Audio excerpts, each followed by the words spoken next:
নমস্কাৰ সকলোকে আমাৰ অংকুৰণ ACS একাডেমীলৈ আপোনালোক সকলোকে স্বাগতম জনাইছোঁ। আজি অন্য এটা ভিডিঅ' আমি লৈ আহিছোঁ আমাৰ চেনেলত। চ' আজি আমি আলোচনা কৰিম যে কি হৈ আছে ৱেষ্ট এছিয়াত বা এই গাল্ফ কাণ্ট্ৰি যিখনত কেনেকুৱা ধৰণৰ কি হৈ আছে আৰু ADR কাৰণে কি পঢ়িব লাগিব আপোনালোকে, APSC UPSC কাৰণে কেনেকুৱা ধৰণে বস্তুবোৰ চাব লাগিব তাৰ অলপ আভাস দিবলৈ চেষ্টা কৰিম। লগতে কিনো হৈ আছে সেয়া আমি চাবলৈ চেষ্টা কৰিম। ইয়াত ইৰাণ, ইজৰাইল আৰু US-ৰ মাজৰ কি কনফ্লিক্ট হৈ আছে আৰু তাৰ হিষ্ট্ৰীটো কি কেনেকৈ ষ্টাৰ্ট হ'ল। চ' চাওঁ হওক আমি আজি আৰম্ভ কৰোঁ। প্ৰথমতে আমি চাওঁ যে কি ইৰাণ ক'ত আছে, লোকেশ্যনছখিনি চাই লওঁ। জিঅ'গ্ৰাফিকেল লোকেশ্যনছ কি কেনেকুৱা ধৰণৰ হয় সেয়া আমি চাই লওঁ ফাৰ্ষ্টে মেপত। তাৰ পৰা আমি লাহে লাহে ক্লাছটো আৰম্ভ কৰিম, কেনেকৈ গোটেই ষ্টৰিটো হৈছে আৰু এতিয়া কি হৈ আছে তেনেকৈ। ঠিক আছে, আহক আমি আৰম্ভ কৰোঁ। চ' আপোনালোকে এতিয়া দেখিছে আমাৰ সন্মুখত এইখন এখন ৱৰ্ল্ডৰ মেপ আপোনালোকে দেখিছে। চ' ইয়াতে আছে ইৰাণ, হয়নে? এইখন হৈছে ইৰাণ।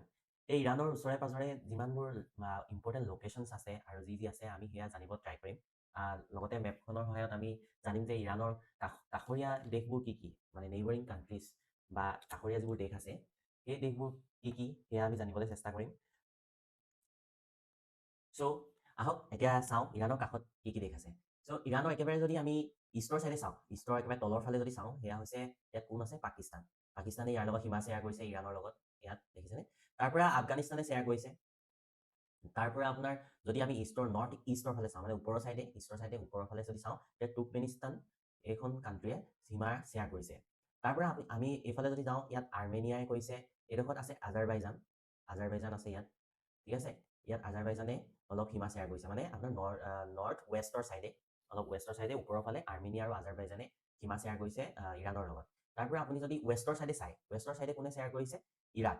এখন খুব ডিষ্টাৰ্ব কাণ্ট্ৰি আছিলে এটা সময়ত। চ' ইৰাকে ইৰাণৰ লগত হোষ্টেলিটিও আছিলে, যুদ্ধ হৈছিলে আমি চবে জানো। চ' ইৰাকে শ্বেয়াৰ কৰিছে বাউণ্ডেৰী ইৰাণৰ লগত। তাৰ পৰা আপুনি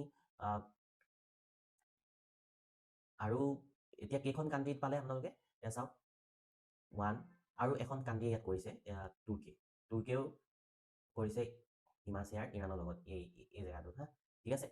চ' এতিয়া আমি কেইখন কাণ্ট্ৰি পালোঁ, ইয়াৰ পৰা হিচাপ কৰোঁ। 1 প্ৰায় 7খন কাণ্ট্ৰি, 2 3 4 5 6 আৰু 7। এই 7খন কাণ্ট্ৰিয়ে শ্বেয়াৰ কৰিছে ইৰাণৰ লগত বাউণ্ডেৰী। আৰু এই 7খন কাণ্ট্ৰি আপোনালোকে কেপিটেলসমূহ মনত ৰাখিব লাগিব। বিশেষকৈ ADR এক্সামত এই 7খন কাণ্ট্ৰি এতিয়া কেপিটেল অহাৰো খুব চান্স আছে। চ' আপোনালোকে সেই কেপিটেলখিনিও মনত ৰাখিব লাগিব। এতিয়া আমি চায়ে যাওঁ হওকচোন কেপিটেলখিনি কি হয়। প্ৰথমতে আপোনালোকে কওক, আপোনালোকে এতিয়াতো শুনিয়ে আছে ইৰাণৰ কেপিটেল বাৰু কি হয়, এতিয়া আপোনালোকে শুনি আছেনে ইৰাণৰ কেপিটেল কি হয়, আপোনালোকে মোক ক'ব পাৰিবনে বাৰু? আপোনালোকে ভাবকচোন ইৰাণৰ কেপিটেল কি হয়। এইকেইদিনটো খুব নিউজত আছে ইৰাণৰ কেপিটেল, হয়নে নহয়? ঠিক আছে, আপোনালোকে ইৰাণৰ কেপিটেল চাগে পাৰিছে আপোনালোকে, মই ভাবোঁ। চ' ইৰাণৰ কেপিটেল হৈছে তেহৰান। তেহৰানত এটেকো কৰিছে USA, হয়নে? আৰু বেলেগ বেলেগ জেগা আছে, মই ক'ম পিছত যে কি কোন কোন জেগাত মিছাইলেৰে এটেক কৰিলে, ড্ৰোনেদি এটেক কৰিলে, য'ত নিউক্লিয়াৰ ডেভেলপমেণ্ট হৈ আছে বুলি ভাবিছিলে USA আৰু ইজৰাইলে। তাৰ আগতে আমি কেপিটেলকেইখন চাই লওঁ। ইৰাণৰ কেপিটেল তেহৰান হয়। তাৰ পৰা পাকিস্তানৰ কেপিটেল কি হয়, ইছলামাবাদ, হয়নে? আমিতো ইছলামাবাদ উৰাই দিম কৈ থাকোঁ, ইছলামাবাদ। তাৰ পৰা আফগানিস্তানৰ কেপিটেল কি হয়, কাবুল। ঠিক আছে, আগত তুৰ্কমেনিস্তানৰ কেপিটেল কি হয়, তুৰ্কমেনিস্তানৰ কেপিটেল হৈছে আজগাবাদ। ঠিক আছে, এই তুৰ্কমেনিস্তানৰ কেপিটেল। তাৰ পৰা আকৌ এইফালে আপুনি যদি চাই এইটো ইৰাণৰ কেপিটেল এইখন তেহৰান, দেখিছে? চ' তাৰ পৰা আপুনি যদি এইফালে আজাৰবাইজানৰ কেপিটেল হৈছে বকু, এইটো লিখা আছে দেখিছেনে, বকু। তাৰ পৰা আৰ্মেনিয়াৰ কেপিটেল কি, আৰ্মেনিয়াৰ কেপিটেল আপোনালোকে মনত ৰাখিব, টু ইম্পৰ্টেণ্ট হয়, ইয়েৰেভান, YEREVEN, ইয়েৰেভান। ঠিক আছে, ইয়েৰেভান হৈছে আৰ্মেনিয়াৰ কেপিটেল। ইয়াত মই ভালকৈ এইটো YEREVAN, ঠিক আছে, এইটো মনত ৰাখিব। আৰু লগতে ইৰাকৰ কেপিটেল কি, ইৰাকৰ কেপিটেল আমি চবে জানোৱেই, বাগদাদ, হয়নে? বাগদাদ হৈছে ইৰাণৰ কেপিটেল, কি ইৰাকৰ কেপিটেল, ইৰাকৰ কেপিটেল বাগদাদ। তাৰ পৰা এইফালে তুৰ্কী আছে, তুৰ্কী কেপিটেল কি, তুৰ্কী কেপিটেল আংকাৰা। এইটো আহিব পাৰে কাৰণ ইয়াৰ পৰা এটেক হৈ গৈছিলে USA ফ্লাইটত, মানে যুদ্ধ বিমানত এটেক হৈ গৈছিলে নজনাকৈ বুলি কৈছে। ইয়াত আংকাৰা লিখাই আছে, এইখন হৈছে কেপিটেল। চ' আংকাৰা হৈছে ইয়াৰ কেপিটেল। এইকেইটা আপোনালোকে মনত ৰাখিব, ঠিক আছে। এইখিনি হৈছে ইম্পৰ্টেণ্ট কি নেইবাৰিং কাণ্ট্ৰিজ বা ওচৰ চুবুৰীয়া যিখন দেশ আৰু তাৰ কেপিটেলকেইটা। আৰু আপোনালোকে পাৰিলে কেপিটেল কাৰেঞ্চিকেইটাও মনত ৰাখিব। কাৰেঞ্চি কেইটাও চাবলৈ চেষ্টা কৰিব, সেইটো নিজে চাব আপোনালোকে কি কাৰেঞ্চি ক'ত কি হয়, তেতিয়া আকৌ এবাৰ যদি চাই দিয়ে তেতিয়া মনত থাকিব, হয়নে? আমি এতিয়া জিঅ'গ্ৰাফিকেল লোকেশ্যনখিনিয়ে চাই লওঁ। জিঅ'গ্ৰাফিৰ তাৰ পৰা আৰু ইম্পৰ্টেণ্ট কি হয়, এই যে দেখিছে এইখন কি হয়, এইখন হৈছে কাস্পিয়ান চি, ঠিক আছে? এইটো মনত ৰাখিব, কাস্পিয়ান চি। ই ইৰাণৰ কোনটো চাইডে আছে? নৰ্থ চাইডে, ওপৰৰ ফালে কাস্পিয়ান চি আছে, ঠিক আছে? Caspian C. তাৰ পৰা আপোনালোকে এইডোখৰত যে দেখিছে এইটো কি হয়? এয়া এইটো ব্লেক চি, ব্লেক চি, ঠিক আছে? Black Sea. তাৰ পৰা আপোনালোকে ইয়াত যে দেখিছে এইটো কি হয়? এইখনো আপোনালোকে জানে চাগে, মেডিটেৰিয়ান চি, হয়নে? মেডিটেৰিয়ান চি, মেডিটেৰিয়ান চি, ঠিক আছে? তাৰ পৰা এইখন কি? এইটো হৈছে ৰেড চি, হয়নে? Red C. তাৰ পৰা একদম ইম্পৰ্টেণ্ট কি হয়, ইয়াতে ইম্পৰ্টেণ্ট কেইটামান লোকেশ্যন হৈছে, এইটো হৈছে পাৰ্চিয়ান গাল্ফ, এইটো পাৰ্চিয়ান গাল্ফ, পুৰা নিউজত আছে এইকেইদিন, পাৰ্চিয়ান গাল্ফ নিউজত আছে, হয়নে? আপোনালোকে চাগে দেখি আছে কি কি নিউজত আছে। এইডোখৰত আছে গাল্ফ অফ ওমান, ইয়াত ওমানখন থকাৰ কাৰণে এইটো কি হয়? Gulf of Oman. গাল্ফ কি হয় বাৰু? গাল্ফ কি হয় জানেনে? এডোখৰ দ মানে পানী সাগৰ সদৃশ জেগা, মানে সাগৰে হয়, যাক তিনিও ছাইডৰ পৰা লেণ্ড বা ভূমিয়ে আগুৰি আছে। আৰু এই গাল্ফ কেইটা সেইকাৰণে কেলে ইম্পৰ্টেণ্ট? ট্ৰেডৰ কাৰণে ইম্পৰ্টেণ্ট, বা ইয়াতে সাগৰীয় যিবোৰ বন্দৰ হয়, জাহাজ বন্দৰবোৰ বনাবলৈ ইজি হয়, আৰু ডাঙৰ ডাঙৰ জাহাজবোৰ ইয়াত ৰখাবলৈ ইজি হয়, কাৰণ কেলে ই দ হয়, দ ঠাইত কি হয়, সেই জাহাজবোৰ ডক কৰিবলৈ ইজি, তাৰ পৰা সেইকাৰণে ট্ৰেড কৰিবলৈ খুব বেছি সুবিধা হয়। আৰু এতিয়া আটাইতকৈ নিউজত থকা জেগাটো হৈছে strait of Hormuz, strait of Hormuz, হয়নে? এই ষ্ট্ৰেইট অফ হৰমুজ খুব এইবাৰ নিউজত আছে। নিউজত কিয় আছে? এই ষ্ট্ৰেইট অফ হৰমুজটোৰ মাজেদিয়ে 20% কিমান? প্ৰায় 20%, 20% অইল মানে ট্ৰেড হয়, অইল ট্ৰেড হয়, নেচাৰেল গেছ ট্ৰেড হয় 20%। আৰু ইৰাণেও নিজেও কিমান অইলৰ ভাণ্ডাৰ আছে, লগতে নেচাৰেল গেছৰ প্ৰুভেন ভাণ্ডাৰ আছে ইৰাণত। চ' এইটো কাৰণে ইৰাণ খুব ইম্পৰ্টেণ্ট। চ' এই যিডোখৰ ৱেষ্ট এছিয়া বুলি কয়, বা গাল্ফ কাণ্ট্ৰিজ বুলি কয়, ৱেষ্ট এছিয়া হওক, এই গাল্ফ কাণ্ট্ৰিজ কেইখন হওক, ইয়াত যদি যুদ্ধ হয় তেতিয়াহ'লে গোটেই পৃথিৱীখনে ভুগিবলগীয়া হয়। এতিয়া গাল্ফ কাণ্ট্ৰিজ বুলি ক'লে ধৰক কোন আহিব? চৌদি আৰবিয়া আহিব, UAE আহিব। UAE 7খনমান, UAE ইউনাইটেড আৰব ইমাৰেটছ, এই 7খন ইমাৰেটছ লগ লাগি ইউনাইটেড আৰব ইমাৰেটছ হৈছে, হয়নে? তাতে ডুবাই আছে, চাৰ্জা আছে, এনেকৈ 7খন লগ লাগিছে। আপোনালোকে চাব UAE, চাৰ্চ কৰি চাব UAE লগত কোন কোনকেইখন আছে, ঠিক আছে? অকল এখন দেশ নহয়, 7জন ৰজাই লগ লাগি, ইমাৰেটছ মানে ৰজাৰ সাম্ৰাজ্য। চ' সেই 7জনে লগ লাগি UAE গঠন কৰিছে। লগতে গাল্ফত ওমান আছে, য়েমেন আছে, হয়নে? তাৰ পৰা এইফালে ৱেষ্ট এছিয়াৰ ফালে আপুনি ইয়াতে কাক পাব? ইয়াতে আপোনালোকে এয়া ইম্পৰ্টেণ্ট ইজৰাইল, ইয়াতে ইজৰাইল আছে, এইটো ইম্পৰ্টেণ্ট, হয়নে?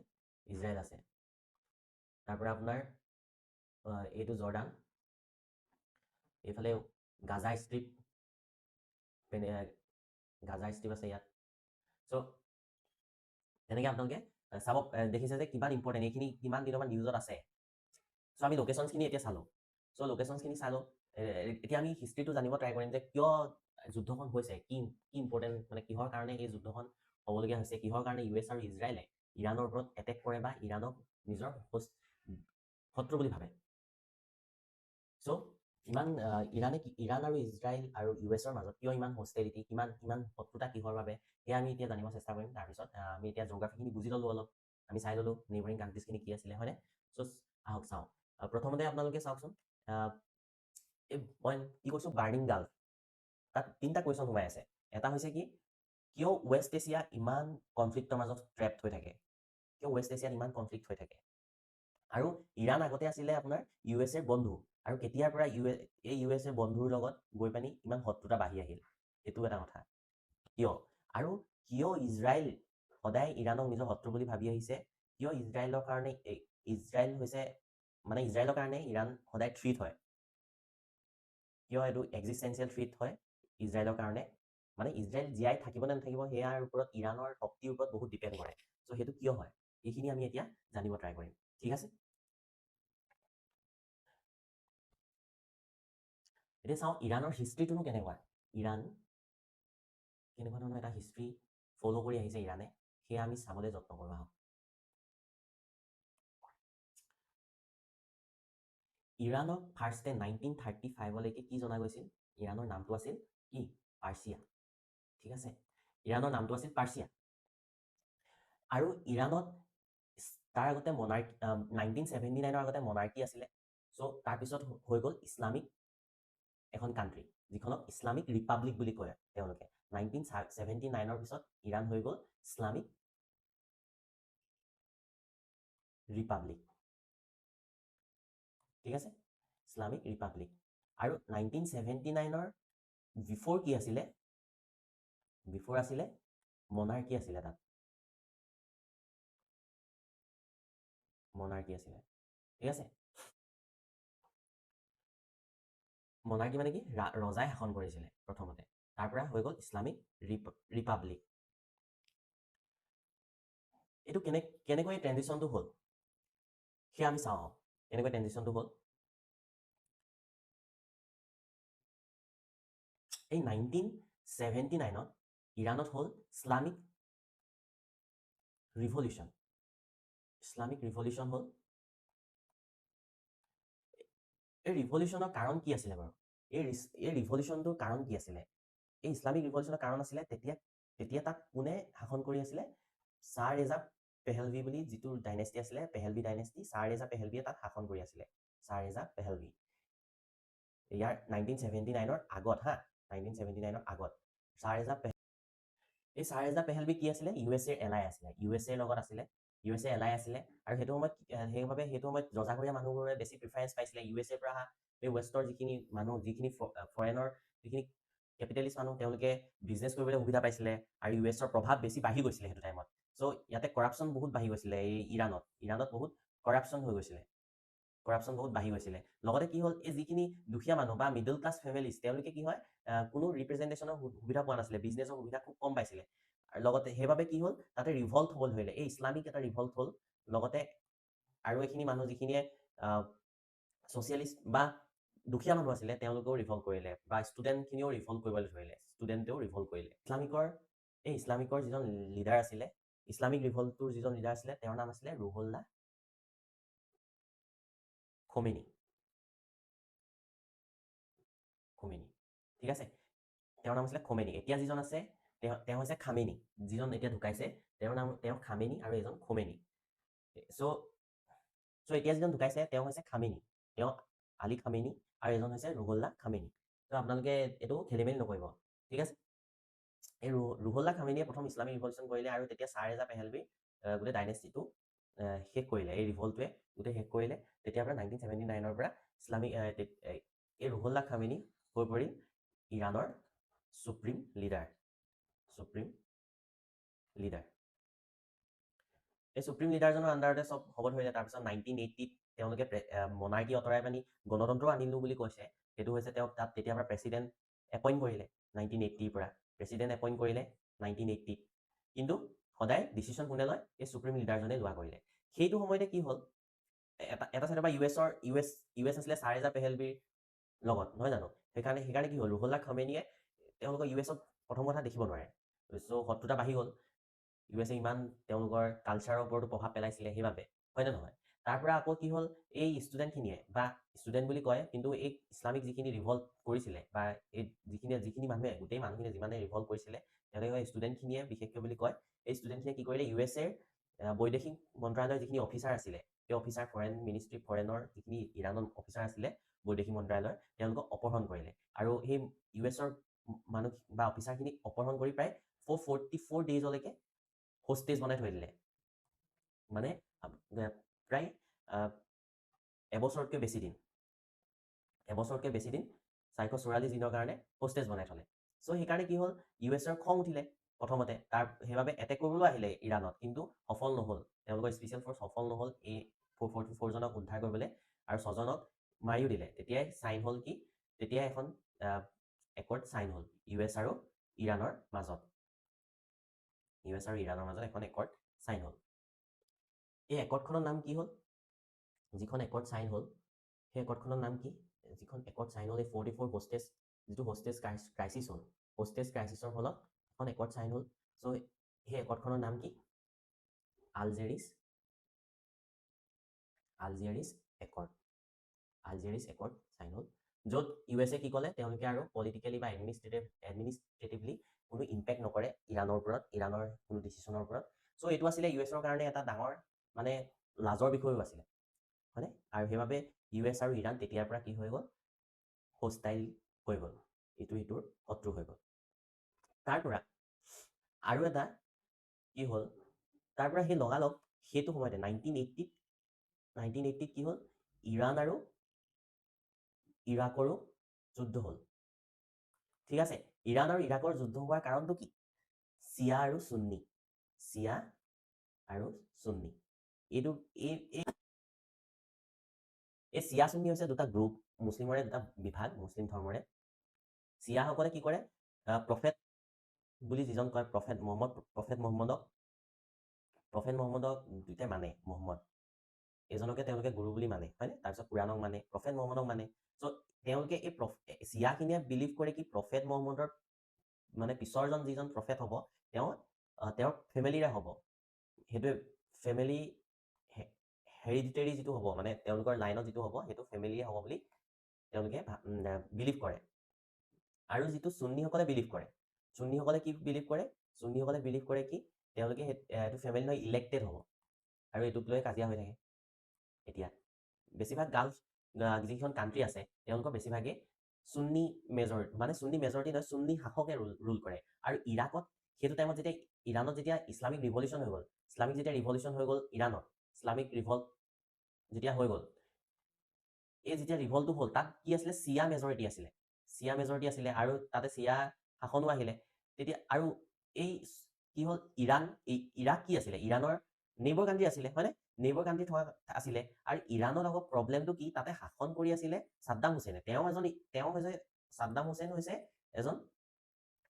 ছাদ্দাম হুছেইন হৈছে এজন সুন্নী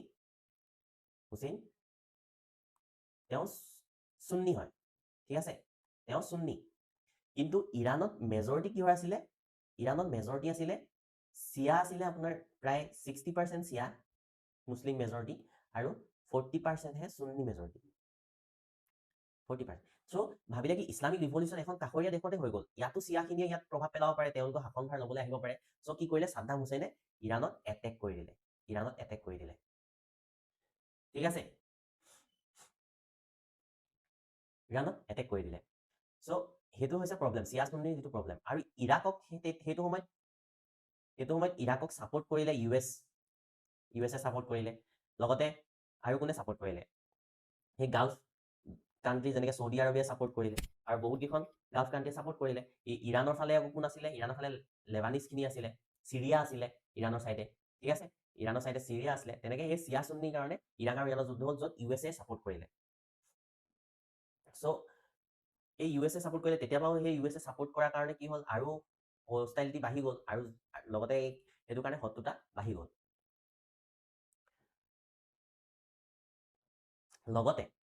লগতে আৰু প্ৰব্লেমটো কি ইজৰাইলৰ লগত প্ৰব্লেমটো কি ইজৰাইল ভাৰ্চেছ ইৰাণ এতিয়া চাওক চিয়া সুন্নী প্ৰব্লেমটো ইৰাকৰ লগত ষ্টাৰ্ট হৈ গ'ল লগতে গোটেইখন ইৰাণ অকলশৰীয়া হৈ গ'ল হয়নে সেইটো সময়ত কাৰণ বেছিভাগ গালফ কাণ্ট্ৰিজে কাক ছাপোৰ্ট কৰিলে ইৰাণক ছাপোৰ্ট কৰিলে চ' ইৰাণ তেতিয়াৰ পৰা অকলশৰীয়া হ'লেই লগতে ইজৰাইলৰ কথাটো হৈছে কি ইজৰাইলত যিহেতু ইহুদিখিনি আছিলে আৰু ইজৰাইলৰ কাষত কোন আছিলে পেলেষ্টাইন ইজৰাইলৰ কাষত আমি জানো এতিয়া যিটো ইজৰাইল পেলেষ্টাইন ৱাৰ হৈছিলে পেলেষ্টাইন আছিলে হয়নে চ' এই পেলেষ্টাইনক আধা মাটি কি হ'ল ইজৰাইলক ইউএছে কি কৰিলে দি দিলে পেলেষ্টাইনৰ পৰা আনি পানি দি দিলে চ' ইৰাণে বিলিভ কৰে কি তাতে অকল এখন দেশে থাকিব লাগে আৰু ইজৰাইলেও কি বিলিভ কৰে তাতে অকল এখন দেশে থাকিব লাগে কিন্তু ইৰাণে বিলিভ কৰে কি পেলেষ্টাইন থাকিব লাগে ইজৰাইলে নিজৰ এক্সিষ্টেঞ্চটো চেল্ফ এক্সিষ্টেঞ্চ মানে নিজৰ এক্সিষ্টেঞ্চটো ৰাখিব লাগে সেইটো বিলিভ কৰে এতিয়া আজিৰ দিনত প্ৰথমতে ইজৰাইলে মানি লৈছিলে যে দুইখন দেশে থাকিব এই যিটো হয় ইজৰাইলত কি কৰিলে এডোখৰ গাজা ষ্ট্ৰিপত ভাগ কৰিলে এডোখৰ ৱেষ্ট বেংক কৰি দিলে ৱেষ্ট বেংকত ভাগ কৰি দিলে চ' এইখিনিৰ লগত কি হ'ল এটা নেৰ' পাথো জইন কৰি দিয়াৰ ফলত কি হ'ল এই জেগাখিনিক তেওঁলোকে পেলেষ্টাইন কৰিছিলে এডোখৰ ইজৰাইলক দিছিলে কিন্তু এই ইৰাণৰ বিলিভ ইৰাণৰ যিটো বিলিভ যে তাত কেৱল মুছলিম থাকিব লাগিব আৰু ইজৰাইলেতো নিজৰ সদায় এক্সিষ্টেঞ্চৰ কাৰণে সদায় যুদ্ধ কৰিয়ে আহিছে চ' দুইটাৰ মাজত কি হ'ল হোষ্টাইলিটি বাঢ়ি গৈছিলে সেইটো সময়ত চ' ইজৰাইল আৰু ইৰাণ সদায় হোষ্টাইল হৈয়ে আছে কাৰণ ইজৰাইলক অপেনলি বিৰোধিতা কৰে ইৰাণে আৰু সেইবাবে ইজৰাইলৰ কাৰণে এটা এক্সিষ্টেঞ্চিয়েল থ্ৰেট হয় ইৰাণে নিবিচাৰে যে ইজৰাইল তাত থাকক এক্সিষ্টেঞ্চিয়েল থ্ৰীট হয় সেইটো কাৰণে কি হ'ল সেইটো কাৰণে কি হ'ল ইৰাণ আৰু ইজৰাইলৰ মাজত হষ্টাইলিটিটো ইমান বেছি কাৰণ ইৰাণে ইজৰাইলক শেষ কৰি দিব বিচাৰে আৰু ইজৰাইলেও বিচাৰে কি নিজে শেষ নহওক সেইবাবে ইৰাণক এটেক কৰে ঠিক আছে চ' ইমানবোৰ যুদ্ধ হোৱাৰ পিছত লগতে কি হ'ল ইজৰাইল হৈছে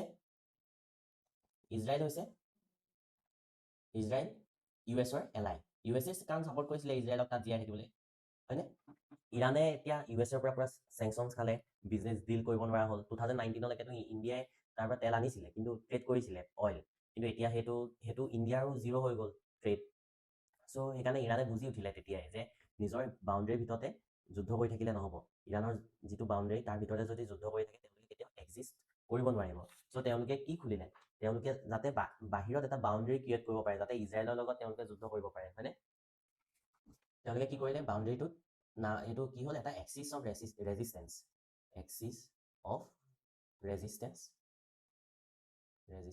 খুলিলে এক্সিছ অফ ৰেজিষ্টেঞ্চ কি হয় তেওঁলোকে কেইটামান গ্ৰুপক হেল্প কৰিব ধৰিলে মানে সন্ত্ৰাসবাদী গ্ৰুপ বুলি ক'লেও বেয়া নহয় চ' তেওঁলোকে সেই গ্ৰুপকেইটা হেল্প কৰিব ধৰিলে যাতে ইজৰাইলৰ লগত সেই গ্ৰুপকেইটাই যুদ্ধ কৰি থাকিব পাৰে আৰু তেওঁলোকে সিহঁতক পইচা দি থাকে সেই গ্ৰুপকেইটা কি হয় আপোনালোকে শুনি আছে এতিয়া যিটো শুনি আছে হামাছ যিয়ে গাজা ষ্ট্ৰীপৰ পৰা যুদ্ধ কৰি থাকে হামাছ গাজা ষ্ট্ৰীপৰ পৰা হয়নে তাৰ পৰা আপোনালোকে শুনিছে চাগে হুটিছ শুনিছেনে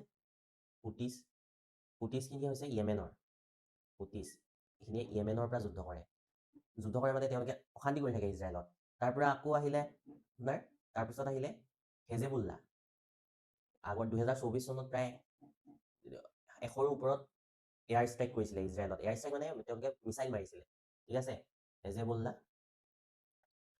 হেজেবুল্লাহ হৈছে লেবানন এইখিনি গোটেইখিনি চিয়া মুছলিম চিয়া বিলিভ ঠিক আছে আৰু এইখিনি ইৰাকতো জন্ম দিলে ইৰাকতো জন্ম হ'বই কাৰণ তাততো চিয়া মেজৰিটি আছিলে ন চ' জন্ম দিলে কি চিয়া মিলিটাৰী বা চিয়া মিলিটাৰী বুলি তেওঁলোকে কয় সেইখিনি জন্ম দিলে ঠিক আছে চ' এইয়া হৈছে এনেকৈয়ে মানে হোষ্টেলিটিটো বাঢ়ি গ'ল আমি এতিয়া পিপিটিত চাওঁ কি আছে এনেকৈ ইৰাণ আৰু ইজৰাইলৰ হোষ্টেলিটি বাঢ়ি গ'ল আৰু এনেকৈ যুদ্ধবোৰ ষ্টাৰ্ট হ'ব ধৰিলে মানে দুই পক্ষৰ মাজত বা তিনিওখন দেশৰ মাজত সেই শত্ৰুতাটো এনেকৈ বাঢ়ি গ'ল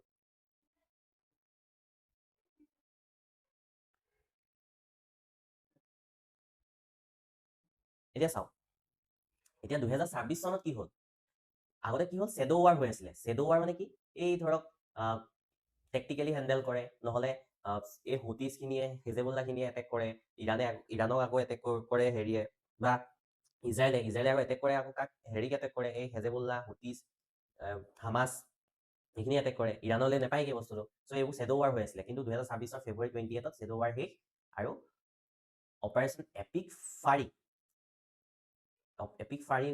কোনে লঞ্চ কৰিলে ইউ এছ এ অপাৰেশ্যন এপিক ফাৰী লঞ্চ কৰিলে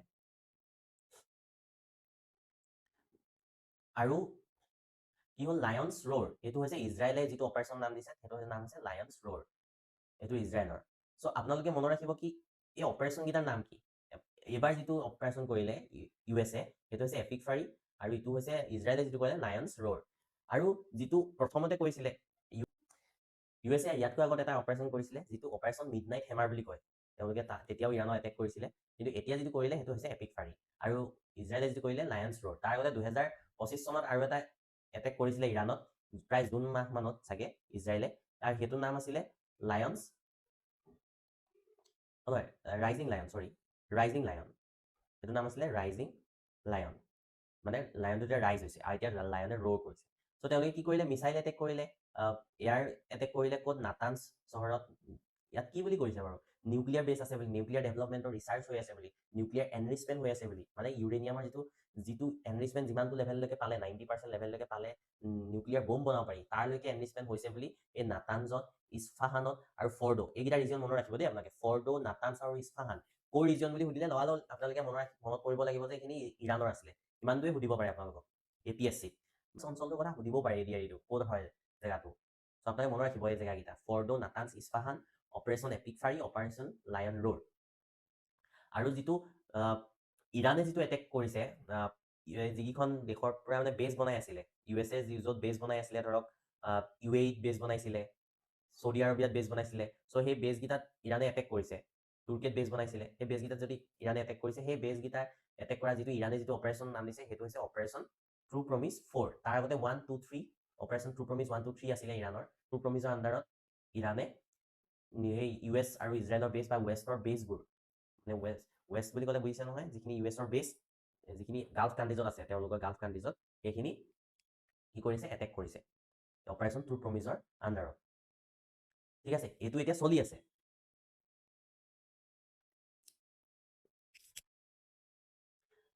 আৰু তাৰোপৰি ইৰাণে কি কৰিলে, আৰু এটা কি হ'ল, ইৰাণৰটো পাৱাৰটো আছে কি, ষ্টেট অফ হৰমুজক তেওঁলোকে ব্লক কৰি দিব পাৰে।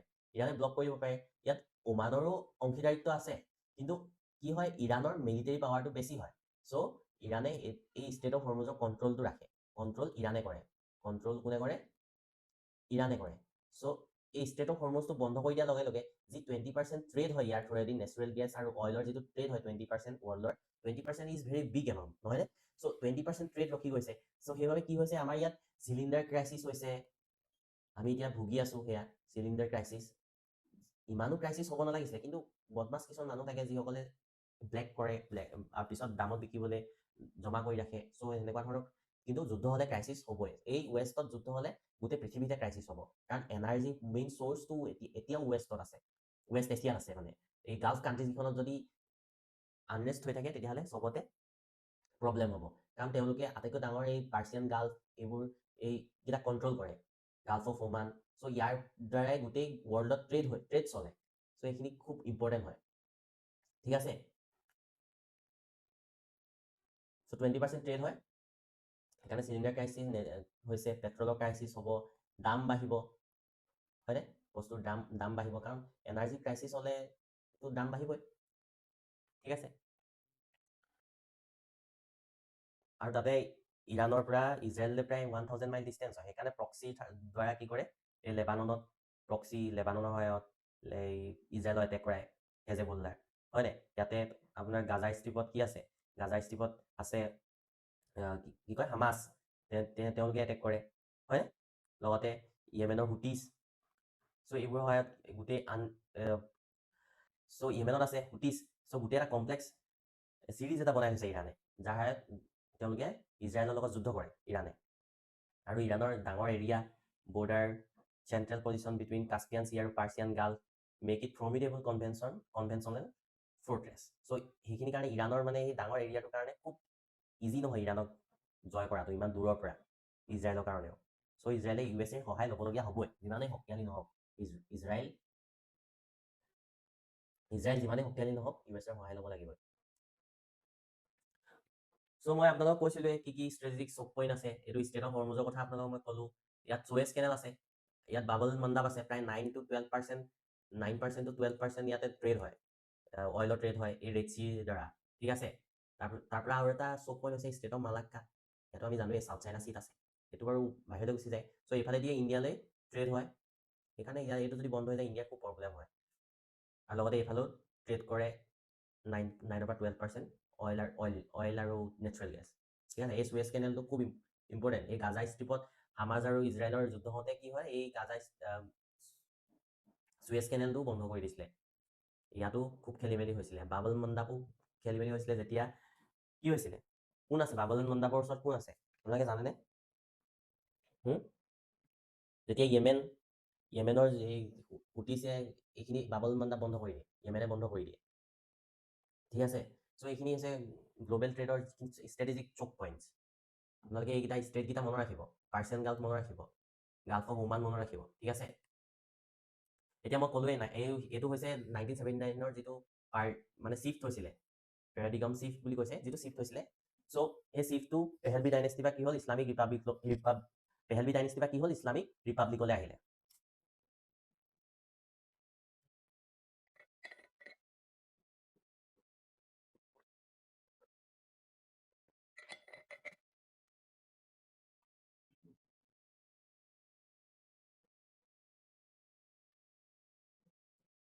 নাইনটিন ছেভেণ্টি নাইনত কি হ'ল, পেহেলভি ডাইনেষ্টি বা ইছলামিক ৰিপাব্লিক হ'ল। জিউইছখিনিক এণ্টি জিউইষ্ট হয়, এণ্টি ইম্পেৰিয়েলিজম হয়, ইছলামিক ৰিভলিউশ্যন হ'ল। মই ক'লোৱে আপোনালোকক যিখিনি কৈছিলোঁ 44 days কি কৰিছিলে, US এম্বেচিৰ হোষ্টেজ ক্ৰাইচিছ হৈছিলে, US এম্বেচি অফিচাৰছখিনিক হোষ্টেজ হিচাপে বান্ধি থৈছিলে, মানে অপহৰণ কৰিছিলে, হয়নে? তাৰপৰা ছাদ্দাম হুছেইনে কি কৰিলে, US আৰবৰ বেকৰ সহায়ত ছাদ্দাম হুছেইনে ইৰাণত এটেক কৰিলে। চ' আইচলেট হৈ গ'ল ইৰাণ, চবেই বাদ দিলে ইৰাণক, হয়নে? সেইটো মই আপোনালোকক গোটেইখিনি ক'লোৱে, সেইখিনি ইয়াত লিখা আছে। তাৰপৰা কি হ'ল, এণ্টি জিঅ'ইনিজম গভৰ্ণমেণ্ট এখন ফৰ্ম কৰিলে ইৰাণে, হয়নে? সুন্নি চিয়া ডিভাইড, সেইটো এটা মটিভেশ্যন হয় ইৰাণৰ কাৰণে। আৰু ইজৰাইলৰ কাৰণে কি হয়, ইজৰাইলে নিজকে বচাব বিচাৰে সদায়, এক্সিষ্টেঞ্চিয়েল যিটো থ্ৰীট সেইটো নাইকিয়া কৰিব বিচাৰে ইজৰাইলে। চ' ইৰাণ একেবাৰে এণ্টি জিঅ'ইষ্ট, মানে তেওঁলোকৰ মতেতো জিউছখিনি জীয়াই থাকিব নালাগে, মানে ইহুদিখিনি, ঠিক আছে? যিটো আগতে কাৰ আছিলে, জাৰ্মানী, হিটলাৰে যিটো বিশ্বাস কৰিছিলে। চ' সদায় ইজৰাইলে যুঁজিয়ে আছে, কিন্তু ইজৰাইলৰ মেইন মানে ষ্ট্ৰং পইণ্টটো কি, জিউইছ যি হ'লেও কম আছে গোটেই পৃথিৱীত, কিন্তু তেওঁলোকে একদম পুৰা ভাল পজিশ্যনত থাকে, USA পুৰা ভাল পজিশ্যনত জিউইছখিনি আছে, ঠিক আছে? জিউইছখিনি আছে USA পুৰা ভাল ভাল পজিশ্যনত, ইনফ্লুৱেঞ্চিয়েল যিবোৰ পজিশ্যন আছে তাত জিউইছখিনি আছে। চ' সেইকাৰণে ইজৰাইলৰ আৰু US-ৰ ৰিলেশ্যন ইমান ভাল। আৰু লগতে ইজৰাইলৰ ষ্ট্ৰং পইণ্টটো আৰু এটা হৈছে, ইজৰাইলৰ ষ্ট্ৰং পইণ্ট আৰু কোন, তেওঁলোকৰ ইণ্টেলিজেঞ্চ।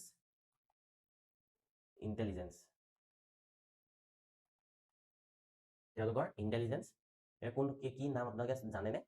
মোছাদ, এইটো পুৰা নাম আছে, তেওঁলোকৰ অপাৰেশ্যনছবোৰৰ কাহিনী আছে, চিনেমা বনিছে মোছাদৰ অপাৰেশ্যনত। USA যেনেকৈ ইণ্টেলিজেঞ্চ CIA ওপৰত, তেনেকৈ UK কোন হয় MI6ৰ ওপৰত। চ' তেনেকৈ মোছাদৰ ওপৰতো কাহিনী বনিছে, চিনেমা বনিছে মানে। সেইকাৰণে কি হ'ল, ফৰৱাৰ্ড ডিফেন্সৰ সহায় ল'লে। ফৰৱাৰ্ড ডিফেন্স কি কথা কৈছিলোঁ মই, ফৰৱাৰ্ড ডিফেন্স বুলি কাক কৈছিলোঁ, এক্সিছ অফ ৰেজিষ্টেঞ্চ, হয়নে? Axis of resistance. So' proxy military সহায় ল'লে ইৰাণে, ইৰাণৰ এইখন মেইনলেণ্ড, প্ৰক্সি মিলিটাৰীৰ সহায় ল'লে। US আৰু ইজৰাইলে কনভেনশ্যনেল মিলিটাৰীৰ লগত ডাইৰেক্ট যুদ্ধ ইৰাণে নকৰে, হুটিজ হওক বা হামাছ হওক, সেই হেজেবুল্লাহ সেইখিনিয়েহে কি কৰে, যুদ্ধ কৰে। চ' এইটো পলিচিটোক গোটেইটো কি বুলি কয়, ফৰৱাৰ্ড ডিফেন্স পলিচি বুলি কয়। সেইটো এটা ছিষ্টেম হয়। তেওঁলোকে বুজি গৈছিল যে নিজকে এক্সিষ্ট কৰিবলৈ হ'লে তেওঁলোকে এখন চিল তৈয়াৰ কৰিবই লাগিব, নিজৰ বাউণ্ডেৰীৰ বাহিৰত গৈ যুঁজিব লাগিব। সেইকাৰণেই হ'ল, যেনেকৈ মোছাদ আছে, আমাৰ ইণ্ডিয়াৰ আছে, তেনেকৈ ইণ্টেলিজেঞ্চৰ কাম কৰে, তেনেকৈ ফৰৱাৰ্ড ডিফেন্স খুলি ল'লে ইৰাণে। কাৰণ ইৰাণকতো ছেপাৰেট কৰি দিছিলে ন গোটেই দেশবোৰে, তেওঁলোকক কেতিয়াবা বৈদেশিক মন্ত্ৰালয়ো খুলিবলৈ নিদিয়ে। চ' সেইবাবে তেওঁলোকে ফৰৱাৰ্ড ডিফেন্সৰ সহায় লৈছিলে। চাওক ফৰৱাৰ্ড ডিফেন্সৰ কেনেকৈ, গাজাত এয়া চাওক, প্ৰথমতে পৰা দেখাইছোঁ, হেজেবুল্লাহ লেবাননত, হয়নে? পুৰা পাৱাৰফুল হয়, পাৱাৰফুল এটা প্ৰক্সি হয়। গাজাত হামাছ, এইটো আগৰ বছৰ নিউজত আছিলে, এতিয়াও হৈ আছে সেয়া যুদ্ধ। হামাছক এতিয়া দুৰ্বল হৈ গৈছে কাৰণে কি হ'ল, হামাছক মানে টক কৰিবলৈ, কথা পাতিবলৈ, হামাছ দুৰ্বল হৈ গ'ল কাৰণে কি হ'ল, কথা পাতিবলৈ ৰাজি হৈছে এতিয়া। এইফালে হুটিজখিনি আছে য়েমেনত, হুটিজ, ঠিক আছে? এইবোৰক চবকে কি হয়, এই ইৰাণে পইচা দিয়ে, মানে মনিটাৰী সহায় কৰে, টেকনলজি দিয়ে, যাতে সিহঁতি যুদ্ধ আগবঢ়াই নিব পাৰে, যাতে সিহঁতি যুদ্ধ আগবঢ়াই নি থাকিব পাৰে। ইৰাণৰ ডাইৰেক্ট কনফ্লিক্ট নহয়, সেইটো ডাইৰেক্ট কনফ্লিক্ট এতিয়াই হ'ল, আগতে গোটেই শ্বেডো ৱাৰে হৈ আছিলে। এইখিনি মই লিখি দিছোঁ, এইখিনি আপোনালোকে পঢ়ি ল'ব পাৰে ষ্টপ কৰি। চ' কি হ'ল, প্ৰথমতে কি হ'ল, ষ্টেপ 1, এইটো মেইন পইণ্ট। 2015 চনত কি হৈছিলে, এইটো এতিয়া মই ক'ম। এতিয়া এইটো মেইন পইণ্ট, এতিয়া যিখন যুদ্ধ হৈছে ইয়াৰ ষ্টাৰ্টিংটো হৈছিলে 2015 চন। এই JCPOA চাইন হ'ল, JCPOA কি হয়, JCPOA joint comprehensive plan of action 2015 চনত চাইন হ'ল। 2015ত চাইন হ'ল P5+1 কাণ্ট্ৰিৰ লগত। +1 কাণ্ট্ৰিখন হৈছে কি, জাৰ্মানীৰ লগত চাইন হৈছিলে ক'ত, ভিয়েনাত, ঠিক আছে? P5 আপোনালোকে জানে security council of P5 countries. P5 country কি হয়, USA, France, China, Russia, UK, হয়নে? P5 কাণ্ট্ৰি মই গোটেইখন ক'ল চাগে। চ' সেইখন P5 কাণ্ট্ৰি, চিকিউৰিটি কাউন্সিলৰ P5 কাণ্ট্ৰি +1 জাৰ্মানীৰ লগত ইৰাণে চাইন কৰিছিলে JCPOA, য'ত কৈছিলে কি 2030লৈকে তেওঁলোকে নিউক্লিয়াৰ এনৰিচমেণ্ট নকৰে।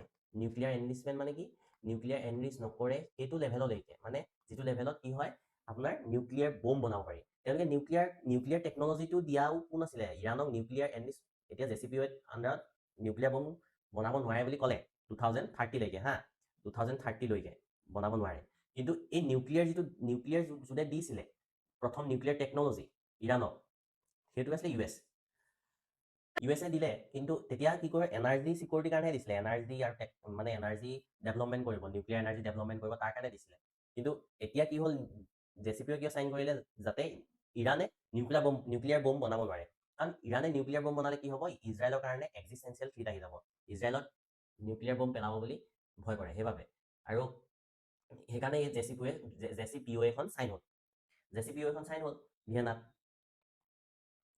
তাৰপৰা কি হ'ল কিন্তু ইউএছে কি কয় ইউএছে কয় কি 2018 উইথড্ৰ কৰি দিলে আৰু কয় কি মানে ইৰাণে সেইটো মানি নচলে চ' ইৰাণে মানি নচলে বুলি ক'লে চ' ইৰাণে এই JCPOA এখন মানি চলা নাই বুলি ক'লে আৰু IAEA কি কৰে এই JCPOA যেতিয়া চাইন হয় IAEA কি কৰে এই মনিটৰিং কৰে IAEA কি হয় ইণ্টাৰনেশ্যনেল এটমিক এনাৰ্জি এজেঞ্চি হয়নে ইণ্টাৰনেশ্যনেল এটমিক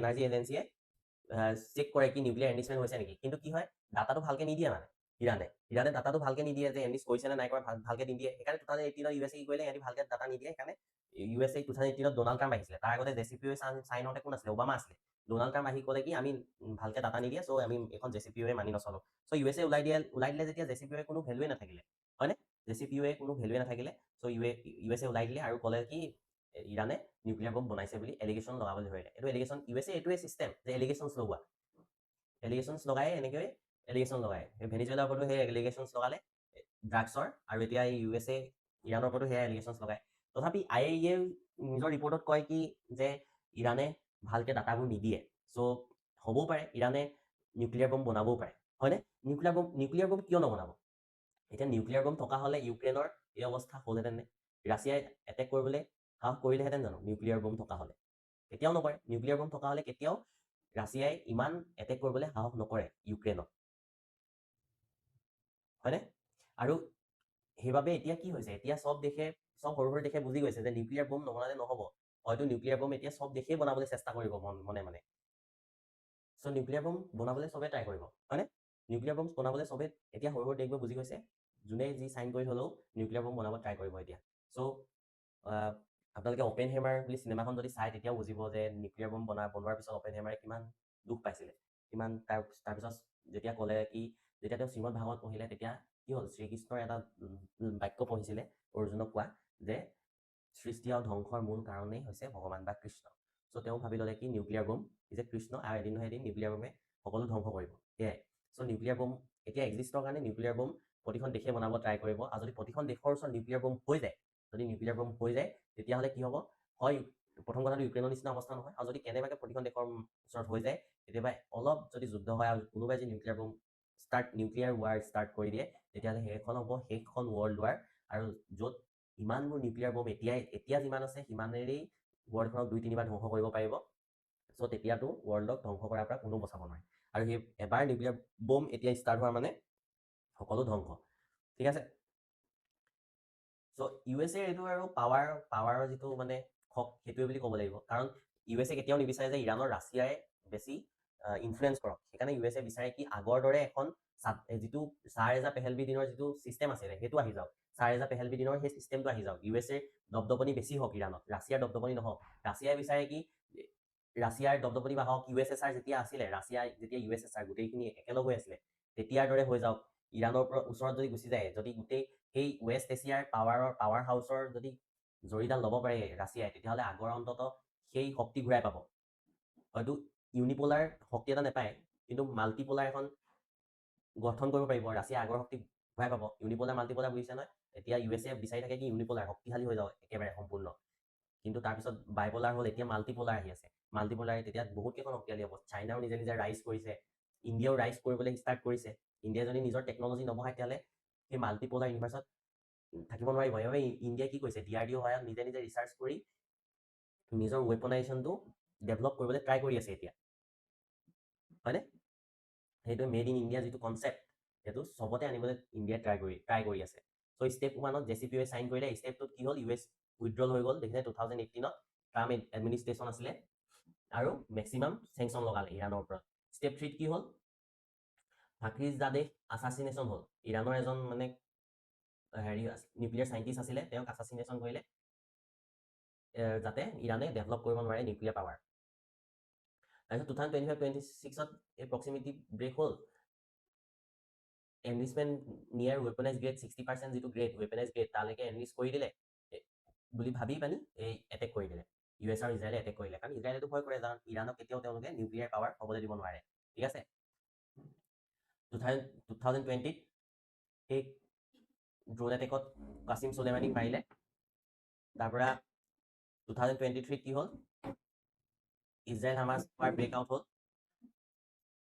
প্ৰক্সি যিখন প্ৰক্সি ৱাৰ ব্ৰেকআউট হ'ল, হয়নে? 24ত ইকনমিক ছাবটেজ হ'ল, ৰেড চিত কি হ'ল, হুটিয়ে এটেক কৰিলে, ড্ৰোন এটেক কৰিলে, মিছাইল এটেক কৰিলে কমাৰ্চিয়েল শ্বিপবোৰৰ ওপৰত। সেইকাৰণে 2026ত USA ডাইৰেক্ট এটেক কৰিলে, শ্বেডো ৱাৰবোৰ বন্ধ কৰিলে, 2026ত ডাইৰেক্ট এটেক কৰিলে।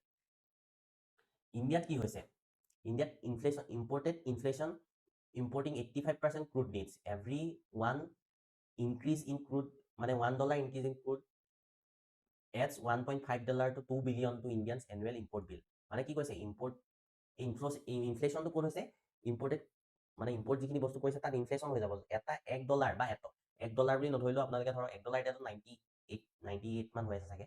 চ' $1 যদি ইনক্ৰিজ হয়, ইণ্ডিয়াত 1.5 বা $2 billion এনুৱেল ইম্পৰ্ট বিল বাঢ়ি যাব। মানে $1.5 বা $2 billion লৈকে ইম্পৰ্ট বিল বাঢ়ি যাব, $1 যদি ইনক্ৰিজ হয় ক্ৰুডত। ঠিক আছে, আৰু লগতে কাৰেণ্ট একাউণ্টত ডেফিচিট হৈছে। মানে ইণ্ডিয়াই যিমান ভাবিছিলে, যিমান খৰচ হ'ব বুলি ভাবিছিলে তাতকৈ বেছি খৰচ হৈ আছে। ফৰেন কাৰেঞ্চি যিটো ফৰেক্স ৰিজাৰ্ভ তাৰ পৰা খৰচ কৰিবলগীয়া হৈছে। চ' ডেফিচিট বাঢ়িছে কাৰেণ্ট একাউণ্টত, হয়নে? ৰুপি ডেপ্ৰিচিয়েশ্যন হৈছে, ৰুপি ডেপ্ৰিচিয়েশ্যন হ'বই। ৰুপি ডেপ্ৰিচিয়েশ্যন কেতিয়া হয়, যেতিয়া কি হ'ব, ডলাৰেদি বস্তু বেছিকৈ কিনিবলগীয়া হ'ব। চ' এজন যেনিবা ইনভেষ্টৰ এজন আছে, তেওঁ কি হয়, ইণ্ডিয়াত ইনভেষ্ট কৰিব বিচাৰিছে, হয়নে? ইনভেষ্টৰে ইণ্ডিয়াত কেনেকৈ ইনভেষ্ট কৰিব, তেওঁতো ডাইৰেক্ট ডলাৰ আনি পানি ডলাৰ ইনভেষ্ট কৰিব নোৱাৰে। আমাক কি লাগিব, ৰুপিজ লাগিব, আমি ৰুপিজ দিলেহে বস্তু দিম। তেনেকৈ ধৰণে তেওঁলোকে কি কৰে, ইণ্ডিয়াক ডলাৰটো এক্সচেঞ্জ কৰে আৰু ৰুপিজ লয় আৰু ৰুপিজটোৱেদি তেওঁলোকে ইনভেষ্টমেণ্ট কৰে ইণ্ডিয়াত। ঠিক আছে, কিন্তু এতিয়া কি হ'ব, তেওঁলোকে কি হ'ব, আগতে যদি ৰুপিজত তেওঁলোকে 10 টকাত এটা বস্তু কিনি আনিছিলে, এতিয়া সেই বস্তুটো 100 টকা হৈ গ'ল। ত' তেওঁলোকৰ লোকচানটো বেছি হৈ আছে। ত' তেওঁলোকে কি কৰিব, সেই ৰুপিজটো ইনভেষ্ট নকৰে। তেওঁলোকে ক'ব কি, এই ৰুপিজখিনি ল আৰু মোক ডলাৰ দে, মই বেলেগত ইনভেষ্ট কৰিম। চ' গৈ বেলেগত ইনভেষ্ট কৰিব। চ' চব ইনভেষ্টৰে যদি ৰুপিজ দি ডলাৰখিনি লৈ যায়, ফৰেক্স ৰিজাৰ্ভ কমি যাব। লগতে ফৰেক্স ৰিজাৰ্ভ কমি গ'লে কি হ'ব, ৰুপিজৰ পৰিমাণটো ইণ্ডিয়াত বাঢ়ি যাব। ৰুপিজৰ পৰিমাণটো ইণ্ডিয়াত বাঢ়ি গ'লে কি হ'ব, ৰুপিজ বহুত এভেইলেবল হৈ গ'ল। মানে ৰুপিজ বহুত এভেইলেবল হৈ গ'লে কি হ'ব, এইটোতো কাৰেঞ্চিটো কিনা বেচাই ন। চ' ৰুপিজ বহুত এভেইলেবল হৈ গ'লে কি হ'ব, ৰুপিজৰ ভেলুটো কমি যাব। কাৰণ যদি আমি ধৰক কি হয়, যদি কোনোবা এটা বস্তু বহুত বেছিকৈ প্ৰডাকশ্যন হয়, তেতিয়া তাৰ ভেলুটো খুব কম থাকে ন। চব মানুহে যদি কিনিবই পাৰে, চব মানুহৰ কাৰণে যদি এভেইলেবলেই হৈ যায়, তেতিয়াহ'লে তাৰ কম হ'ব পইচাটো। নিমখ বহুত এভেইলেবল, চ' নিমখৰ দাম কম হয়।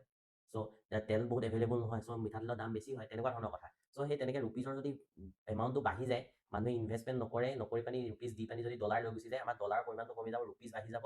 চ' ৰুপিজৰ ভেলুটো খুব কমি যাব। সেইকাৰণে ৰুপিজ ডেপ্ৰিচিয়েশ্যন হ'ব। লগতে কি হয়, গভাৰ্ণমেণ্ট বণ্ডবোৰৰো ইল্ড ৰাইজ কৰিব। এই ইল্ড ৰাইজ কৰা মানে কি, গভাৰ্ণমেণ্ট যিবোৰ জিচেক আছে, গভাৰ্ণমেণ্ট চিকিউৰিটি কিছুমান ৰিলিজ কৰে, গভাৰ্ণমেণ্টে কিছুমান চিকিউৰিটি ৰিলিজ কৰে, যিবোৰ ইনভেষ্টৰে কিনে আৰু গভাৰ্ণমেণ্টক পইচা দিয়ে। যেনেকুৱা আপোনালোকে এতিয়া ইনভেষ্টৰে যিটো জিচেক কিনিলে, তাৰ বিনিময়ত গভাৰ্ণমেণ্টক পইচা দিলে হা, কিন্তু কি হ'ল, পিছত যেতিয়া জিচেকখনৰ কি হ'ল, সুদটো যেতিয়া জিচেকৰ ভেলুটো কমি যাব, তেতিয়া কি কৰিব, গভাৰ্ণমেণ্টে বেছি সুদ দিবলগীয়া হ'ব সেই ইনভেষ্টৰখিনিক। যিটো তেওঁলোকে প্ৰথমতেতো জিচেকখন ল'লে কিবা এটা এমাউণ্টত, তেতিয়া ক'লে কি, গভাৰ্ণমেণ্টে ক'লে কি, মই 5% সুদত তোমালোকক পইচা দি থাকিম। কিন্তু যেতিয়া জিচেকৰ ভেলুটো কমি যাব, মানে জিচেকৰ ভেলুটো ৰুপিজৰ ডেপ্ৰিচিয়েশ্যন হোৱাৰ কাৰণে কমি যাব, তেতিয়া গভাৰ্ণমেণ্টে তেওঁলোকক কি কৰিব লাগিব, বেছিকৈ লোন মানে কি কয়, ইণ্টাৰেষ্ট দিব লাগিব ইনভেষ্টৰকেইজনক। বেছিকৈ ইণ্টাৰেষ্ট দিলে কি হয়, এই ইল্ডটো বাঢ়ি গুচি যায়। 6.5 পৰা 6.84% ইল্ড হৈ যায়, মানে ইণ্টাৰেষ্ট ৰেটটো বাঢ়ি গুচি যায়। সেইটোৱে চিম্পলি। আৰু ইয়াৰ ওপৰত আপোনালোকে জিচেকৰ ওপৰত বহুত এটা ভাল ক্লাছ কৰিলেহে ভালকৈ বুজি পাব। এটাই বুজি থওক, ইল্ড বাঢ়ি যোৱা মানে কি, ইণ্টাৰেষ্ট ৰেটটো বাঢ়ি গৈছে। যিজন ইনভেষ্টৰে জিচেকখন লৈছে, জিচেক মানে গভাৰ্ণমেণ্ট চিকিউৰিটি বণ্ড হয়, এইবোৰ গভাৰ্ণমেণ্ট চিকিউৰিটি বণ্ড গভাৰ্ণমেণ্টে ৰিলিজ কৰে ইনভেষ্টমেণ্টৰ কাৰণে। চ' যিজন ইনভেষ্টৰে সেই জিচেকখন কিনিছে আৰু যাতে তেওঁ মানে লাভ কৰিব পাৰে, কাৰণ তাৰ ওপৰত তাক ইণ্টাৰেষ্ট দিয়ে গভাৰ্ণমেণ্টে, আৰু গভাৰ্ণমেণ্টৰ বণ্ড কেতিয়াও মানে হেৰি হৈ নাযায় ন, ফল আউট হৈ নাযায়। চ' ইণ্টাৰেষ্টটো যদি গভাৰ্ণমেণ্ট বণ্ডখনৰ কি হয়, হেৰিটো কমি যায়, ভেলুটো কমি যায়, তেতিয়া ইল্ডটো ৰাইজ হ'ব, ইণ্টাৰেষ্ট বেছি দিব লাগিব ইনভেষ্টৰজনক গভাৰ্ণমেণ্টে পিছৰবাৰ যেতিয়া নতুন বন যেতিয়া ৰিলিজ কৰিব তেতিয়া কি হ'ব 8%লৈকে দিম বুলি ক'ব লাগিব, ইনভেষ্টৰে তেতিয়াহে ল'ব, কাৰণ ৰুপিজৰ ভেলুটো কমি গ'ল ন, সেইটো কথা। চ' সেইকাৰণে ইল্ড বাঢ়ি যাব। চ' এইবোৰ হ'লে কি হয়, ফৰেক্স ৰিজাৰ্ভটো কমি যাব। ফৰেক্স ৰিজাৰ্ভ মানে যিখিনি আমাৰ ডলাৰ আছে আমাৰ ওচৰত, সেই ডলাৰৰ পৰিমাণটো কমি যাব। ডলাৰৰ পৰিমাণটো কমি গ'লে কি হ'ব, আমাৰ যিবোৰ ইনভেষ্টৰ আছে তেওঁলোকে বেলেগত গৈ ইনভেষ্ট কৰিবলৈ দিগদাৰ হ'ব, বা যিখিনি আমি ইম্পৰ্ট কৰিছোঁ সেইখিনি আমি পইচা দি কিনিবলৈ, ডলাৰ দি কিনিবলৈ অসুবিধা হ'ব, কাৰণ আমেৰিকান ডলাৰে চবতে একচেপ্ট হয়, যিটো এতিয়া নাইকিয়া কৰিবলৈ বিচাৰি আছে, হয়নে? চ' সেইখিনি কমি যাব, সেইটোৱে হ'ল। আৰু ইণ্ডিয়াৰ এতিয়া কি হয়, কি প্ৰথমতে ইয়াতে চাই লওক, ইণ্ডিয়াই কি ডায়েস্পৰা ছেফটিৰ কাৰণে কাম কৰিলে, ডায়েস্পৰাখিনিক মাতি আনিলে গোটেই গাল্ফ কাণ্ট্ৰিকেইখনৰ পৰা আগতে, হয়নে? সেইখিনি হ'ল। আৰু বহুতখিনি ৰেমিটেঞ্চ তাত বহুতখিনি ৰেমিটেঞ্চ গোট খায় ইণ্ডিয়ালৈ, $140 $145 বিলিয়ন লৈকে। চ' সেইখিনিও ইণ্ডিয়া লছ কৰিবলগীয়া হৈছে। চ' ইণ্ডিয়াৰ কি আছিলে, মানে ইণ্ডিয়াৰ কি কানেকশ্যন আছিলে ইৰাণৰ লগত? ইৰাণৰ লগত কানেকশ্যন ইমানো ভাল নহ'লো, কাৰণ ইৰাণে পাকিস্তানৰ আৰু কাশ্মীৰৰ সেই পাকিস্তান কাশ্মীৰ আৰু ইণ্ডিয়াৰ যিটো ইছ্যু, POK যিটো ইছ্যু, সেইটো ছাপৰ্ট কৰে পাকিস্তানক। চ' সেইটো এটা কথা। তাৰপিছত লগতে আৰ্টিকল 370 তেওঁলোকে মাত মাতিছিলে ইৰাণে, আৰু তাৰ উপৰিও ইৰাণে সদায় পাকিস্তানক ছাপৰ্ট কৰি আহিছে মানে, ঠিক আছে। চ' ইণ্ডিয়াৰ লগত ইমানো ভাল নহয়। তেওঁ ইৰাণৰ লগত চাহবাহাৰ পৰ্টৰ, এইটো আটাইকে ইম্পৰ্টেণ্ট হয়, চাহবাহাৰ পৰ্ট ডেভেলপমেণ্ট কৰাৰ কথা মোদী গভৰ্ণমেণ্টে পাতিছিলে। চ' চাহবাহাৰ প্ৰথমতে এইটো বাজপেয়ীৰ দিনতে ষ্টাৰ্ট হৈছিলে। চ' চাহবাহাৰ পৰ্টৰ ডেভেলপমেণ্টৰ কাম চলি আছিলে, যাতে পাকিস্তানেদি, কাৰণ পাকিস্তানেতো এইটো বন্ধ কৰি দিলে ৱেষ্ট এছিয়াৰ লগত ট্ৰেড কৰাটো, সেইবাবে চাহবাহাৰ পৰ্টত যাতে হেৰি কৰি ৱেষ্টৰ লগত, এই ৱেষ্ট এছিয়ান কাণ্ট্ৰিখনৰ লগত, কাজাখাস্তান, তুৰ্কমেনিস্তান এইবোৰৰ লগত ট্ৰেড কৰিব পাৰে, ইণ্ডিয়াই তাৰ ব্যৱস্থা কৰি আছিলে, ঠিক আছে। চেণ্ট্ৰেল এছিয়াৰ লগত যাতে কৰিব পাৰে, চেণ্ট্ৰেল এছিয়া বুলি কয় এইখিনি কাণ্ট্ৰি নহয় জানো, এই চেণ্ট্ৰেল এছিয়াৰ লগত যাতে ট্ৰেড কৰিব পাৰে। লগতে India Middle East Europe Economic কৰিডৰৰ প্ৰগ্ৰেছটো সেইটো নাইকিয়া হৈ গ'ল, এই চাহবাহাৰ পৰ্টৰ যোগেদি এইফালেদি হ'লহেঁতেন, কিন্তু সেইটো এতিয়া নাই। সেই কৰিডৰটোৰ কথাও ইৰাণৰ লগত চলি আছিলে, ঠিক আছে। আৰু লগতে ইৰাণ আৰু ইণ্ডিয়া কি কৰ্পৰেশ্যনত আছে, সেইটো আপোনালোকৰ কাৰণে ইম্পৰ্টেণ্ট হয় এক্সামৰ কাৰণে। ইৰাণ আৰু ইজৰাইল কি কৰ্পৰেশ্যনত আছে, সেইটো ইৰাণ আৰু ইণ্ডিয়া কি কৰ্পৰেশ্যনত আছে। প্ৰথমটো আছিলে Shanghai corporation organisation. Shanghai corporation organisation মানে SCO আছিলে, হয়নে? SCO কোন আছিলে? ইণ্ডিয়া, চাইনা, ৰাছিয়া, পাকিস্তান, চ' চেণ্ট্ৰেল এছিয়ান নেশ্যনছ, হয়নে? তাৰপৰা আকৌ আপোনাৰ আৰু কিহত আছে, আৰু ইৰাণে আৰু এটা ফ'ল' কৰে নেম, নন এলাইনমেণ্ট মুভমেণ্টো ফ'ল' কৰে ইণ্ডিয়াৰ দৰে। আৰু ইণ্ডিয়াৰ লগত তেওঁলোকৰ কালচাৰো কিছুমান মিলে, কিছুমান কালচাৰো ইৰাণৰ লগত ইণ্ডিয়াৰ মিলে। লগতে ইণ্ডিয়ান অচিন ৰিম এছ'চিয়েশ্যন, যিটো Indian Ocean Rim association IORA, Indian Ocean Rim association, তাতো ইৰাণে জইন কৰিছিলে মেৰিটাইম কোঅপাৰেশ্যনৰ কাৰণে, ঠিক আছে। লগতে আপোনালোকে চাহবাহাৰ পৰ্ট শুনিলেই, ইয়াতে শ্বহীদ বেহেস্তি পৰ্ট, এইটো পৰ্টটোৰ নাম কি আছিলে? শ্বহীদ বেহেস্তি পৰ্ট। সেইটো ডেভেলপ কৰি আছিলে ইণ্ডিয়াই, ডেভেলপ নহ'লগৈ। চ' এইখিনি ইণ্ডিয়াৰ লগত আছিলে। লগতে আৰু ইণ্ডিয়া ইৰাণে ক'ত জইন কৰিছিলে? ব্ৰিক্সতো জইন কৰিছিলে। ইৰাণে এতিয়া নতুনকৈ ব্ৰিক্সত জইন কৰিছিলে, মানে ব্ৰাজিল, ৰাছিয়া, ইণ্ডিয়া, চাইনাৰ লগত, আৰু চাউথ আফ্ৰিকা আছিলে, তাত ইৰাণেও জইন কৰিছিলে এতিয়া ৰিচেণ্টলি ব্ৰিক্সত, সেইটোও হয়। চ' এইখিনি ইম্পৰ্টেণ্ট হয়। এই ব্ৰিক্সত আছিলে, SCOত আছিলে। শ্বহীদ বেহেস্তি পৰ্ট ক'ত আছে এইটো সুধিব পাৰে, এইডোখৰত চাহবাহাৰ পৰ্টৰ ওচৰত, গাল্ফ অফ ওমানত শ্বহীদ বেহেস্তি পৰ্ট ডেভেলপ কৰি আছিলে, ঠিক আছে। এইখিনি ইম্পৰ্টেণ্ট হয়। এইখিনি ইণ্ডিয়া ইৰাণ ৰিলেশ্যনৰ important. BRICS, SCO, Indian Ocean Rim association, ট্ৰাইপেটাইট agreement বুলিও এটা হৈছিলে, সেইটো, আৰু নন এলাইনমেণ্ট মুভমেণ্ট ফ'ল' কৰে। চ' ইণ্ডিয়া আৰু ইৰাণৰ যিটো শত্ৰুতাও আপোনালোকে দেখিব পাৰে, যিটো কোৱাড ফৰ্ম কৰিলে, I2U2 যিটো ফৰ্ম কৰিছিলে, ইণ্ডিয়া, ইজৰাইল, US UK, সেইটো ইৰাণৰ এগেইনষ্টতে চাব পাৰি, হয়নে নহয়? চ' সেইখিনিয়ে হৈছে ইৰাণ ইজৰাইলৰ ৰিলেশ্যনত আপোনালোকে ইউজ কৰিব পাৰে SCO, BRICS, Indian Ocean Rim Association, Chabahar port, India Middle East Europe Economic Corridor, IMEC corridor, আৰু লগতে শ্বহীদ বেহেস্তি পৰ্ট। এই লোকেশ্যনছকেইটাও মনত ৰাখিব, ঠিক আছে। আৰু আপোনালোকে ইণ্ডিয়াই কি কয়, এটা ডিপ্ল'মেটিক ষ্ট্ৰেটেজি ফ'ল' কৰে। ডিফেন্স টেক টাইজ ইজৰাইলৰ লগত কৰে, ডিফেন্সৰ টাই কৰে। এনাৰ্জি ডায়েস্প'ৰা কৰে, আৰৱ ষ্টেটছ আৰু ইৰাণৰ লগত কৰি আছিলে 2019লৈকে। আৰৱ ষ্টেটৰ লগত এতিয়াও কৰে, ইৰাণৰ লগত বন্ধ হৈ আছিলে, কিন্তু ষ্ট্ৰেটেজিক চাহবাহাৰ পৰ্টৰ লগত ডেভেলপমেণ্ট কৰি আছিলে। মানে ইণ্ডিয়াই এটা মাল্টি পলাৰ ডিপ্ল'মেটিক ৰিলেশ্যন ৰাখিব বিচাৰে সকলোৰে লগতে, হয়নে? নিজকে বিশ্বগুৰু বুলি নকয় জানো নৰেন্দ্ৰ মোদী ডাঙৰীয়াই, হয়নে? সেইটো। চ' ইণ্ডিপেণ্ডেণ্ট বাইলেটাৰেল টাইজ ৰাখে ইজৰাইলৰ লগত, সেইটো কোনো এফেক্ট কৰিব নোৱাৰে জিচিচি গল্ফ মানে গাল্ফ কাণ্ট্ৰিজবিলাক নেশ্যনৰ ইৰাণ বা গাল্ফ কাণ্ট্ৰিজৰ নেশ্যনৰ লগত কোনো যাতে এফেক্ট নহয় তেনেকুৱা ইণ্ডিপেণ্ডেণ্ট এটা ৰিলেশ্যন ৰাখে নিউট্ৰেলিটি ৰাখিব ট্ৰাই কৰে চ' তেওঁ ইণ্ডিয়াই তাতে আকৌ ইণ্ডিয়ান নেভিক ইউজ কৰি পানি ইণ্ডিয়ান ফ্লেগ যিখিনি টেংকাৰ সেইখিনি ষ্টেট অফ হৰমুজৰ পৰা উলিয়াই আনিবলৈ সক্ষম হ'ল ৰিলেশ্যনটো ইৰাণ আৰু ইউ এছ এৰ লগত ভাল কৰি যাতে তেওঁলোকৰ প্ৰভাৱ নপৰে সেইটো এটা ইণ্ডিয়া পাৱাৰ দেখালে নিজৰ যেনে তেনে আনিবলৈ সক্ষম হ'ল হয়নে সেই ৰিলেশ্যনছটো দেখালে মানে যিটো ইণ্ডিয়াই কৈ থাকে মাল্টিপলাৰ যিটো ৰিলেশ্যন গঢ়াৰ কথা কৈ থাকে সেইটো ইণ্ডিয়ান ডায়েছপৰাৰ লগত যিটো ইণ্ডিয়াই ডিপ্ল'মেচি চলাই থাকে তাৰ আণ্ডাৰত আনিবলৈ সক্ষম হ'ল এই ফ্লেগ ইণ্ডিয়ান ফ্লেগ টেংকাৰ যিখন ঠিক আছে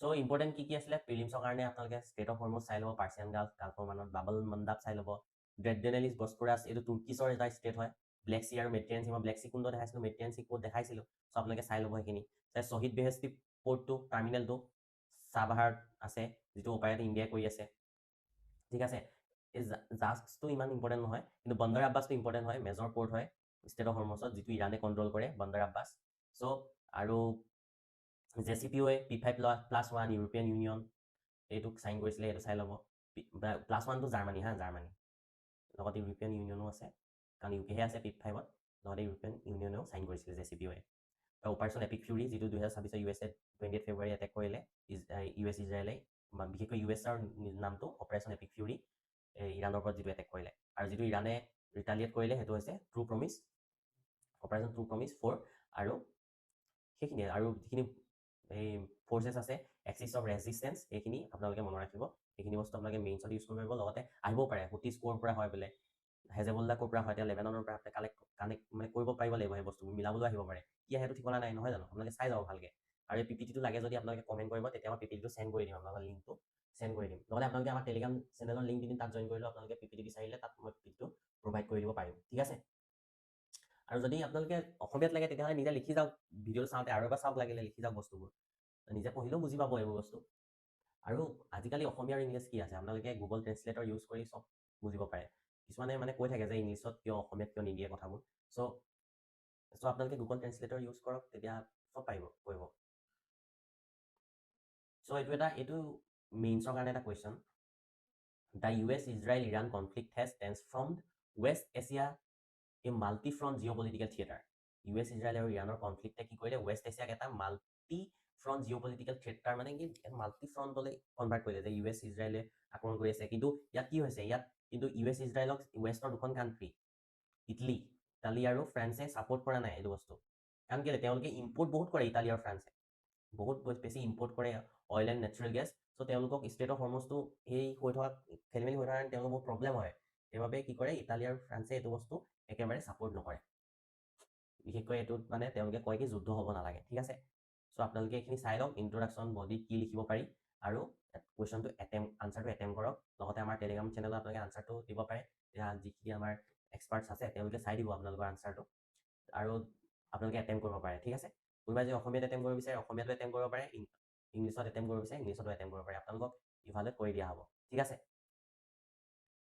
চ' ফিউচাৰ কি হয় ৱেষ্ট এছিয়াৰ ফ্ৰেজাইল ষ্টেজত পাই গৈছেগৈ চ' এতিয়া ইউনাইটেড নেশ্যনত ৰিফৰ্মৰ প্ৰয়োজন আছে কাৰণ যুদ্ধ এখনো ৰখাব পৰা নাই মানে ইউনাইটেড নেশ্যনত USA বহুত কি আছে প্ৰভাৱ আছে চ' যুদ্ধ এখন ৰখাব পৰা নাই ইউনাইটেড নেশ্যনৰ ছিকিউৰিটি কাউন্সিলৰ চেঞ্জিং আহিব লাগে চেঞ্জ হ'ব লাগিব চ' এইবোৰ কথা এতিয়া পাতিব চাগে গোটেই ৱৰ্ল্ড কাণ্ট্ৰিজৰ লিডাৰবোৰে আৰু ডাঙৰ লিডাৰবোৰৰ কাৰণে কি হৈছে আমাৰ কাৰণেহে হৈছে ইয়াত আচলতে সীমা আছে গোটেই ৱৰ্ল্ডত বাকীতো ডাঙৰ লিডাৰবোৰৰ কাৰণে কোনো সীমা নাই তেওঁলোকে যি মন যায় তাক কৰিব পৰা নিচিনা হৈ গৈছে বিশেষকৈ USA ৱেষ্টৰ যিখিনি লিডাৰ্ছ আছে UNৰ যিখিনি লিডাৰ্ছ আছে তেওঁলোকে চ' এতিয়া চাগে গোটেই কাণ্ট্ৰিজবোৰ একেলগ হৈ কথা পাতিব যাতে যুদ্ধ আৰু নহয় তাৰে আশা কৰিব পাৰোঁ আমি আৰু লগতে এক্সামৰ কাৰণে পঢ়িবলগীয়া হ'লেও এই যুদ্ধই এতিয়া কিমান ক্ৰাইচিছ আহিছে দেখিছেই LPG ক্ৰাইচিছ অইলৰ ক্ৰাইচিছ চব ক্ৰাইচিছ হৈছে চ' ইমানখিনি আজিলে আশা কৰোঁ আপোনালোকে মোৰ চেষ্টাটো ভাল পালে যদি কমেণ্ট কৰিব আপোনালোকে ভাল হৈছে বুলি আৰু কিবা যদি উন্নতো কৰিব লাগে তেতিয়াহ'লে জনাব আপোনালোকে কমেণ্ট কৰিলেহে আচলতে কি ভুল হৈছে ইয়াত গম পাম আমি ঠিক আছে চ'